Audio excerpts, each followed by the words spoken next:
au niveau du secteur agricole, au niveau du secteur halieutique, c'est-à-dire tout le qui est dans bol en mer. En tout cas, tous différents écosystèmes dans Grand'Anse, très, jusqu'à présent, très riches, en comparaison à d'autres départements de PIA.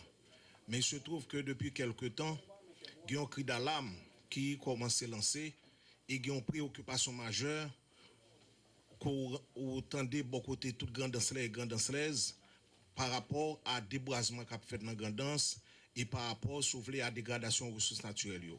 Mais il faut que nous soyons capables d'entrée de jeu, nous dire que Grand'Anse sont un département qui est très riche, que ce soit sur le plan économique. Donc nous tous nous connaissons que Grand'Anse est capable de considérer comme grenier de production racines et tubercules.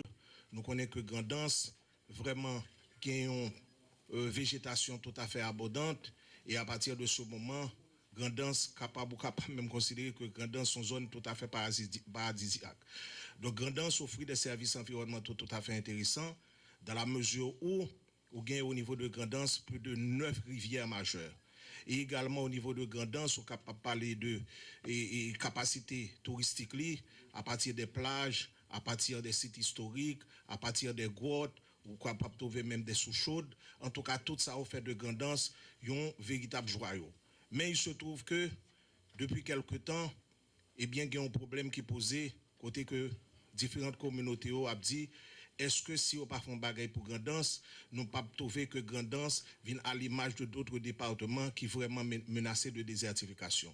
Et c'est ainsi que, à partir d'une rencontre qui était gagnée au niveau de la Grand'Anse entre le ministère de l'Agriculture, la personne du ministre Thomas Jacques, et moi-même qui t'ai fait une visite dans Grand'Anse en août dernier lorsque nous avons facilité l'organisation de foires sur racines et tubercules, eh bien, la Chambre de commerce a invité nous. Et ainsi donc, au cours des discussions, il y a eu bien entendu différents secteurs dans la réunion là, que ont dit il est temps pour que nous agissions sur Grand'Anse si nous voulons sauver ça qui méritait sauver dans Grand'Anse.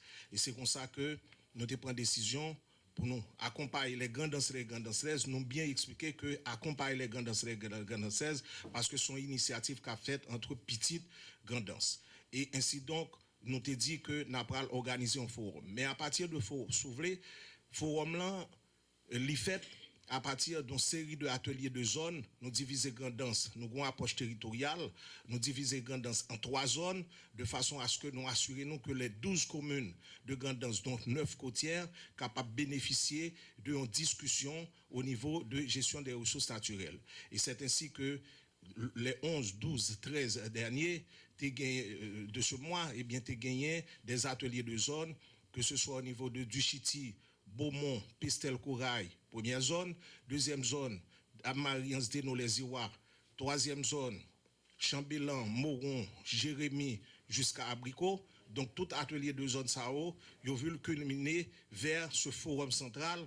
Et dans l'atelier SAO, si vous voulez, une approche vraiment inclusive, côté que tout le monde, quelle que soit appartenance idéologique, appartenance religieuse, quel que soit niveau social, en tout cas, tout le monde est là. Et nous assurons que vraiment, ce exercice qui prend en compte toutes les préoccupations, toutes les sensibilités, les désidérata des Grand'Anse et Grand'Anse.